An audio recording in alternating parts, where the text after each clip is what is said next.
Students, मैं Sunita Y Tiwari Shri संत गाडगे महाराज हिंदी विद्यालय भुसावल आज इस वीडियो के माध्यम से पाठ 8 उपयुक्त और उपद्रवी सूक्ष्मजीव के अंतर्गत सूक्ष्मजीव क्या है, उपयुक्त सूक्ष्मजीव जिसमें लैक्टोबैसिलाई और उसके उपयोग, राइजोबियम तथा राइजोबियम के उपयोग, किण्व तथा किण्व के उपयोग और प्रतिजैविक और उसके कितने प्रकार होते हैं, इन विशेष मुद्दों पर चर्चा करेंगे। तो आइए देखते हैं सूक्ष्म जीव क्या होते हैं।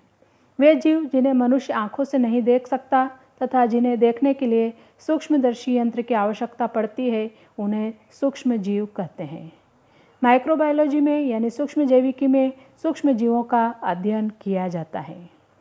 हमारे आसपास विभिन्न प्रकार के सूक्ष्म जीव पाए जाते हैं तथा दैनिक जीवन का इन सूक्ष्म जीवों से कई प्रकार से संबंध होता है, जिसके अंतर्गत उपयुक्त सूक्ष्मजीव और हानिकारक सूक्ष्मजीवों को सम्मिलित किया गया है।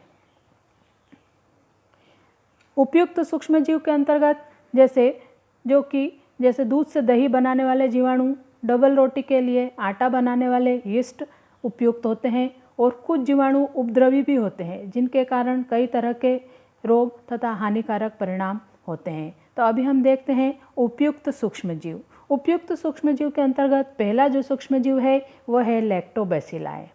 लैक्टोबैसिलाई या आयताकार तथा अनॉक्सी जीवाणु होते हैं।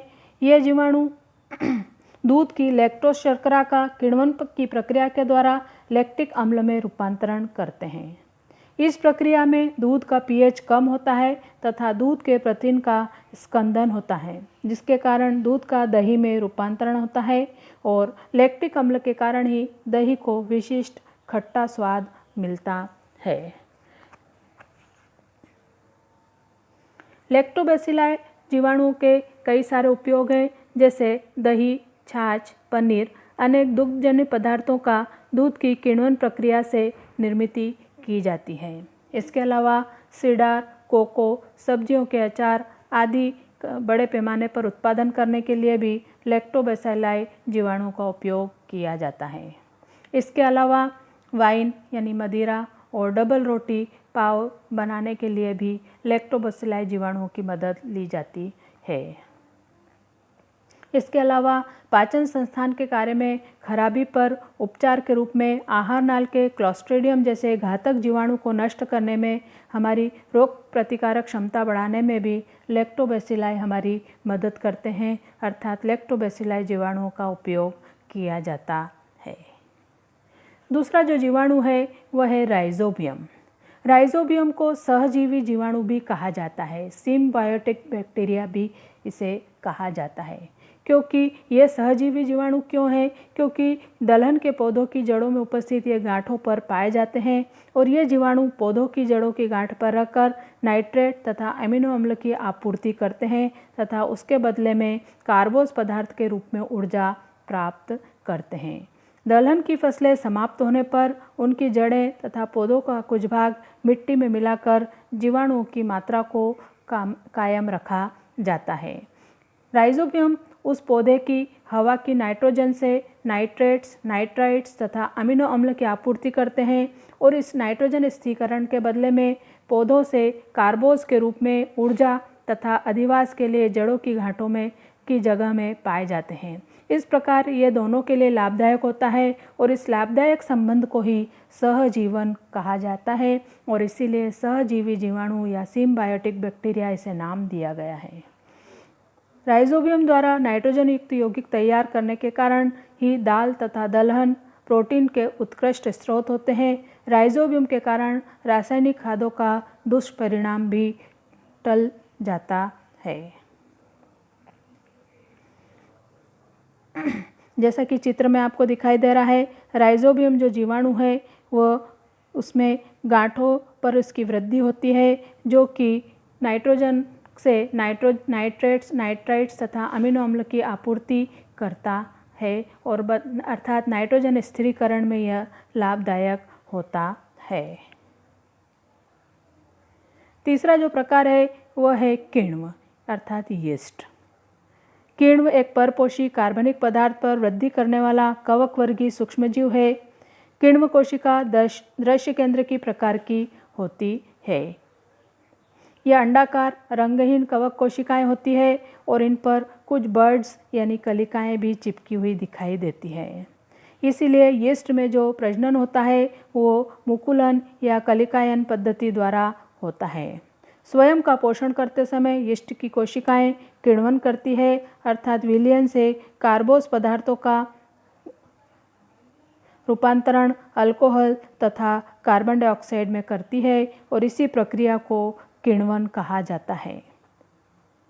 डबल रोटी बनाने में इसका उपयोग किया जाता है। इसके अलावा शक्कर कारखानों में शक्कर के साथ साथ अल्कोहल का भी उत्पादन किया जाता है।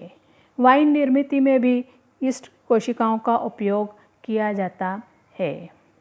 आटे में मिश्रित यीस्ट के कारण आटे में कार्बन डाइऑक्साइड गैस उत्पन्न होती है और इस कारण आटा अपने मूल आकार से दुगना फूल जाता है और कार्बन डाइऑक्साइड गैस के कारण ही आटा छिद्रमय और नरम भी हो जाता है। इसलिए बेकरी के उत्पाद बनाने के लिए भी यीस्ट कोशिकाओं का उपयोग किया जाता है। किण्वन प्रक्रिया के समय जो आटे से कार्बन डाइऑक्साइड मुक्त होती है उससे जो पाव या ब्रेड रहता है वह हल्का नरम और छिद्रमय हो जाता है। इस कारण किण्व कोशिकाओं का कई जगह पर उपयोग किया जाता है।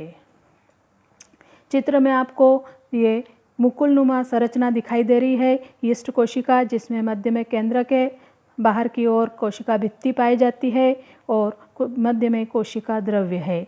अंकुर के रूप में ऊपर की तरफ जो बर्ड्स दिखाई दे रही है, इन बर्ड्स के द्वारा ही अलैंगिक प्रजनन की पद्धति से इनमें प्रजनन की प्रक्रिया पूर्ण होती है। अब देखते हैं एंटीबायोटिक्स या प्रतिजैविक। प्रतिजैविक प्रमुख रूप से जीवाणुओं के विरुद्ध कार्य करते हैं तथा कुछ प्रतिजैविक आदि जीवों को भी नष्ट कर सकते हैं।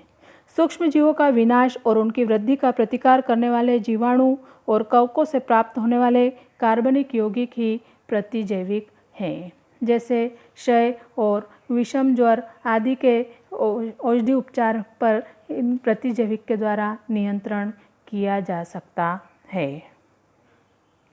प्रतिजैविक के दो प्रकार होते हैं। पहला है विस्तृत क्षेत्र प्रतिजैविक अर्थात ब्रॉड स्पेक्ट्रम एंटीबायोटिक्स। कुछ प्रतिजैविक अनेक प्रकार के जीवाणुओं के विरोध में उपयोगी होते हैं, उन्हें विस्तृत क्षेत्र प्रतिजैविक अर्थात ब्रॉड स्पेक्ट्रम एंटीबायोटिक्स कहते हैं। उदाहरण के तौर पर एम्पिसिलिन, एमॉक्सिसिलिन, टेट्रासाइक्लिन आदि। यदि रोग के लक्षण दिख रहे हैं किंतु रोग जंतुओं का अस्तित्व नहीं मिल रहा है तो ब्रॉड स्पेक्ट्रम एंटीबायोटिक्स का उपयोग किया जाता है। दूसरा जो प्रकार है वह है मर्यादित क्षेत्र प्रतिजैविक नैरो स्पेक्ट्रम एंटीबायोटिक्स। जब रोग कारक सूक्ष्मजीव कौन सा है यह निश्चित रूप से समझ में आता है तब मर्यादित क्षेत्र प्रतिजैविक का उपयोग किया जाता है, जैसे पेनिसिलिन, जेंटामाइसिन, एरिथ्रोमाइसिन आदि। अब देखते हैं पेनिसिलिन। पेनिसिलिन प्रतिजैविक जो है पेनिसिलियम कवक से मिलता है और स्टेफाइलोकोकाई, क्लॉस्ट्रीडिया, स्ट्रेप्टोकोकाई प्रजातियों के जीवाणुओं को नष्ट करने के लिए इसका उपयोग किया जाता है। नाक, कान, गला, त्वचा में जीवाणुओं से होने वाले संसर्ग तथा निमोनिया, स्कारलेट ज्वर का उपचार करने के लिए पेनिसिलिन युक्त औषधियों का उपयोग किया जाता है।